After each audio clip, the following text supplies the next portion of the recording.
Se me ocurrió hace un rato que podía hacer top 10 libros, top 10 mejores lecturas 2024, aunque sea entre enero y agosto. No son libros que han salido este año en su mayoría, pero lo que me leí este año que me gustaba y top 10 quedaba bien, así que pues 10. Bueno, voy a empezar por lo peor. Ajin, semi-humano, decente. La verdad es que el primer tomo me gustó bastante, plantea un montón de cosas interesantes y tiene un dibujo que me atraía bastante. El problema es que el autor se pierde muy rápido y no tiene ni idea de lo que está haciendo. En el primer tomo te presenta personajes que en el segundo tomo desaparecen y no reaparecen hasta el tomo 15. Se plantean preguntas aquí que después se resuelven un capítulo después con una respuesta que parece creada con vamos a responder a esto con lo primero que se me ocurre porque esta pregunta me aburre responderla en la trama y me la quiero quitar de encima cuanto antes. Pero una vez sabes cómo funciona el autor y las cosas que hace, no está mal. Tiene alguna idea interesante. En general no me atrajo demasiado al final porque se vuelve una película de acción cutre americana. Pero el dibujo va mejorando. Está decente. Siguiente. Neverwhere, de Neil Gaiman. Nunca había leído nada de Neil Gaiman. Tenía curiosidad por ver qué tal esta novela. Es su primera novela. Y me parece que tiene ideas muy interesantes. Me parece que lo lleva bastante bien. Pero tiene un problema y es que está muy desaprovechada. Plantea conceptos muy interesantes, pero en el momento en el que termina de explicarlos, por ejemplo, hay una escena en la que están cruzando un puente bajo tierra en un segundo Londres. Y no sé cómo decirlo. Llegan a ese segundo Londres porque hay como dos Londres, el Londres de arriba, el Londres de abajo. El Londres de abajo es una especie de Alicia en el País de las Maravillas, en el que hay un montón de personajes que se van uniendo y tienen sus propias peculiaridades. Los problemas que tiene la novela para mí son que, el protagonista es muy pesado. El protagonista no se entera de nada. Es como si cogieses a alguien y le quitases la capacidad de razonar más allá de lo que tiene justo delante y de lo que en lo que ha estado encajado toda su vida. Vale, sí, no digo que no haya gente así, pero me parece que es un protagonista que lastra la novela un montón. Después, lo que decía antes de las escenas, están muy dispersas. Se habla de un poquito lo del puente, en el momento en el que empiezas a entender cómo funcionan las cosas por allí, pasas del puente al mercado, después de un mercado te llevan a una estación de metro, en la estación de metro a un vagón, y son todo grandes planteamientos, ideas bastante buenas, quizás recurren mucho a clichés a la hora de crear personajes, pero desaprovecha la parte buena, porque en el momento en el que empiezas a meterte en la escena, en lo que está pasando, te lo quita y cambia a otra cosa. Además hay muchísimos cambios de escena, parece que te estás viendo una serie antes que estar leyéndote un libro, y no acaba de gustarme en general porque no me acaban de gustar demasiado los cambios de escena constantes en las novelas. Y con cambios de escenas constantes en las novelas cambio a... a partir de aquí, es verdad, voy a clasificarlas en ningún orden concreto, como están aquí amontonadas. El último deseo de Andrzej Sapkowski, es una relectura realmente, pero me releo de vez en cuando las cosas de este hombre por el traductor. Más que nada, el traductor de la saga de Geralt de Rivia escribe mejor que no sé, casi todos los autores españoles directamente. La labor de traducción de este libro es impresionante. Es una recopilación de historias. No sé exactamente cuáles están en este porque también me leí el siguiente y pues tienen varios relatos. Lo recomiendo muchísimo por la manera en la que este hombre redacta. Me parece impresionante y la verdad es que creo que me lo releí antes por lo bien traducido que está que por el libro en sí. Bien. La verdad, no, como esto es un vídeo que estoy haciendo un poco... No sé cómo lo estoy haciendo. No os estoy hablando de las obras, os estoy dando mi opinión. Como si... No sé ni si las habéis leído. Pero voy a seguir. Haruki Murakami, Kafka en la orilla, es el primer libro que me leo de él. Tenía curiosidad por ver qué era eso que tanto le atraía a la gente. El libro, bien, bastante bien, la verdad. Me gusta mucho cómo narra. Tiene una forma muy peculiar de narrar y de ir estructurando escenas. Os voy a decir de qué va. Os voy a decir de qué va antes de nada. Tenemos a Kafka Tamura, que es un niño que se escapa de casa, se va a vivir a una biblioteca y mientras está viviendo en la biblioteca pasan cosas raras. Y mientras pasan cosas raras en la biblioteca hay un anciano que puede hablar con los gatos y también le pasan cosas raras. Y a partir de ahí se desarrolla la novela. Está muy bien como sensación.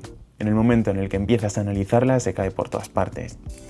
Hay algo que me molesta bastante del autor y es que escribe como si quisiese dar a entender que todo lo que pasa en la novela y todo lo que dice tiene un significado profundo y muy bien pensado y que si le das vueltas llegas a conclusiones filosóficas de aquí es que quería decirme esto, aquí no sé qué, cuando en realidad no pensó nada de eso, simplemente estaba escribiendo con la sensación de vamos a escribir y dar la sensación de que hay una profundidad que no está ahí. Es lo que me transmite bastantes partes de la novela. Tiene después algunas muy desagradables que no sé exactamente por qué. Porque no contribuyen a esa sensación de la novela, más bien te sacan de ella y tampoco aportan nada para la trama. Hay una escena muy incómoda en la que uno se come corazones de gatos que mata arrancando los... Es horrible. Así como hace una cosa muy interesante, en todos los capítulos te narra parte de la historia y al final del capítulo, de forma disimulada, siempre muy original, te hace un pequeño resumen con la información importante con la que tienes que quedarte para los siguientes capítulos. Me parece interesante porque después te vas a las reseñas que hay por ahí y lees las opiniones de otras personas y dicen que el libro es muy fácil de seguir y no saben por qué, y creo que es fácil de seguir precisamente por eso. Es un libro bastante gordo, pero es fácil de seguir por esas pistas y esos empujoncitos que te da el autor y que tampoco son muy obvios. Está bien. A ver, después, ¿qué más me leí? A ver. Black Sad, el nuevo arco. Ya terminaron por fin. Bueno, son 2 tomos. Es una historia de misterio. Hay como unas ratas por ahí que están quejándose de sus condiciones de trabajo. Y si habéis leído Black Sad, una historia como cualquier otra de Black Sad, solo que estas son 2 tomos. La más larga hasta ahora. El dibujo es impresionante. La trama está a muy buen nivel, como siempre. Y hay un montón de giros de guión, un montón de pequeños guiños. Y muy recomendable. Siguiente. Dandadan. No sé cómo recomendaros Dandadan. ¿Os habéis leído Chainsaw Man? Pues está escrito por uno de los dibujantes de Chainsaw Man. Es una historia que explota todo el rato. Es una historia de vamos a volvernos locos, vamos a ser lo más irreverentes posible y pasa de todo. Es frenesí tras frenesí. Una historia hay yokais, parecido a los yokais, de un chico que cree en ovnis y una chica que cree en lo oculto. Pero el chico que cree en ovnis no cree en lo oculto y la chica no cree en ovnis. Por lo que se dicen que uno le va a demostrar al otro la existencia de los ovnis y la existencia de lo oculto. Y se van por ahí y a partir de ahí empieza la historia. Tenemos personajes como la turbo vieja, como la abuela que parece tener 19 años. Está muy bien.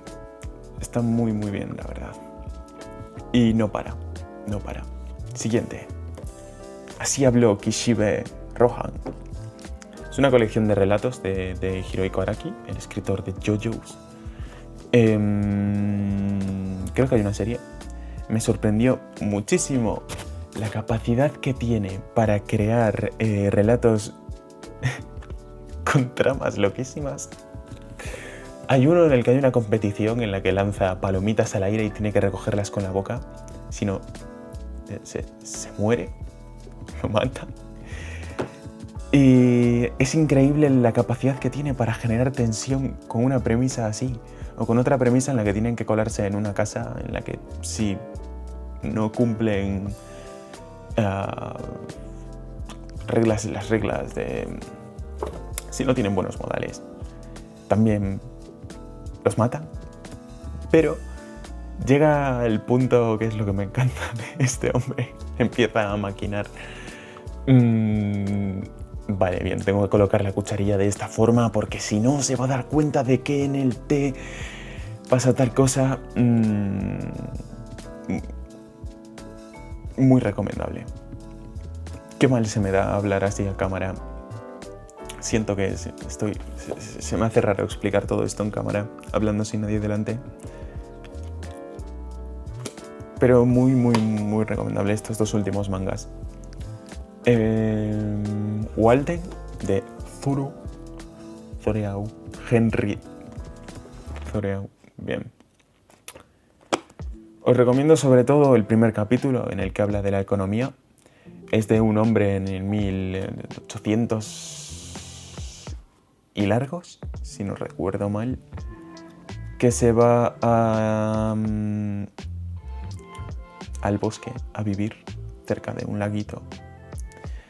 Y desde allí, separado de la sociedad durante unos años, empieza a escribir un diario y una vez termina de escribir el diario, hace este libro con todas las conclusiones a las que llegó desde su visión alejada de la sociedad. Y es muy interesante, te hace pensar un montón. Sobre todo, quizás el mejor capítulo es el primero, el que se llama La economía. El resto decae un poco. Las olas, de Virginia Woolf. Es impresionante. Es la manera que tiene de escribir. Me encanta. Me costó un poquito acostumbrarme al principio, pero llega un momento en el que estás inmerso en la historia y escribe no con el significado de la palabra. Si te dice puerta, puede que no sea una puerta directamente como tal. Escribe con lo que te evoca la palabra, usando esas sensaciones que tienen las palabras y lo que transmiten te cuenta la historia. Y hay pasajes, hay partes que son muy bonitas. Si os lo leéis en castellano, leos la versión de Alianza Editorial. Es la mejor traducción que me encontré por ahí. Snow Crash es ciencia ficción, pero ciencia ficción casi paródica. Ciencia ficción en estilo cyberpunk, en el que hay un repartidor de pizzas que lleva 2 katanas y es todo un caos absoluto. Está narrado como si te estuviese contando la historia un rapero. Está un rapero del 2000, algo así. Y la historia como tal empieza muy bien. Hay un metaverso muy extraño. Es creo que la primera obra o de las primeras en las que se menciona un metaverso. Es también Hacker, el repartidor de pizzas, uno de los creadores de ese metaverso. Y está pasando algo raro. Hay un virus, un pergamino que lo ves, que tiene el Snow Crash, el título del libro. Y aquellos que lo ven, es un virus capaz de instalarse en la mente de la gente, no en el ordenador, sino en la mente del usuario que está usando el ordenador en sí. Las primeras 400 páginas o así, más o menos, están muy bien. después empieza a volverse loco y se transforma en un libro de historia. En un libro de historia, y ahí pierde bastante, porque es muy denso, muy pesado y está claramente contándote la historia de no sé dónde porque no sabía cómo resolver la trama. Y se mantiene así hasta que acaba. El temor de un hombre sabio. Realmente me lo empecé el año pasado y lo terminé a principios de este año, pero es que yo necesitaba mencionar este libro. Voy a intentar contenerme porque si no voy a estar 50 minutos simplemente hablando de él. Es de los mejores libros que he leído nunca. Así, tal cual, lo digo. Es la segunda parte de la saga del asesino de reyes, de Patrick Rothfuss, pero a nivel estructura es la historia, las subtramas y todo lo que sucede está enlazado de forma que van encajando las cosas. No notas en qué momento se cambia de trama a otra trama, dónde empiezan a introducirse estos elementos, porque esos elementos estaban desde el inicio. Es buenísimo describiendo todo lo que sucede. Hacía un montón que no tenía esta sensación leyéndome un libro, la sensación de estar en el libro en sí y que todo suceda en mi cabeza, que me adentre en el mundo de verdad, que no sienta que está imaginado, sino que es un transportador a otra realidad. Me encanta el desarrollo del protagonista, de Quoth. Te sumerge muy bien en la mente de él, todo lo que piensa, en la narración que se da a veces en tercera persona, a veces en primera persona. Y es que creo que además me enseñó muchísimo sobre cómo crear un mundo. Estoy muy sorprendido, la verdad, muy sorprendido. A ver si sale alguna vez la tercera parte, que por lo visto lleva a la gente esperando casi 20 años. Pero mirad qué edición, es preciosa. De lo mejor. Si de todo esto tenéis que leeros algo sí o sí, es este libro y el anterior. Pues eso es todo, es la primera vez que hago esto delante de una cámara. No había guión, no había nada. Así que perdón si es un poco tedioso.